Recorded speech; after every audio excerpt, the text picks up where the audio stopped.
All these pictures may look very different, but they are all varieties of the same submicroscopic particle. They are all viruses. They can't reproduce by themselves. They force others to make copies of themselves. They try to infect cells of living organisms, and when they infect a lot of cells of a person, that person becomes sick. Viruses can cause disease anywhere from the common cold to chickenpox, smallpox, and even AIDS, acquired immune deficiency syndrome. They are unaffected by antibiotics, which is why it's important to know whether you are sick with a virus or a bacteria before you go and take antibiotics. So, as I said earlier, the viruses cause cells to make copies of that original virus. And then those viruses go out and infect other cells. So how does this process work?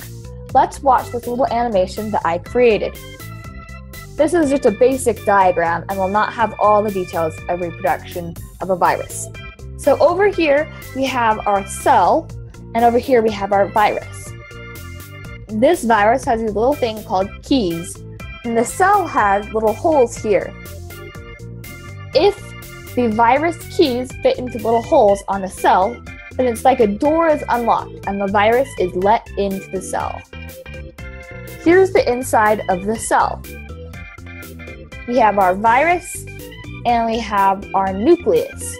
Once inside, the virus disperses and there are all these DNA strands left, and they are copies of instructions for the cell. These go straight to the nucleus, where they start running through the cell's DNA system, and then suddenly, instead of the cell's DNA instructions, it's running the virus's DNA instructions, and it's making copies of viruses instead of copies of cells. And then out come all these baby viruses, except they wouldn't really be babies, they would be full size. But for the example here, we're making them small. Then all of these would go out to go infect other cells.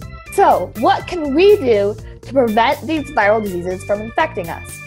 Well, there are these things called vaccines that can help us. They give us a small, mostly dead version of a virus, so our body can build an immunity to it.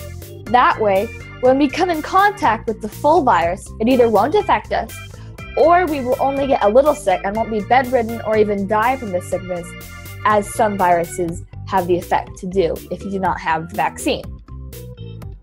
And that is the end of this public service announcement about viruses. I hope you learned something, and here are my sources.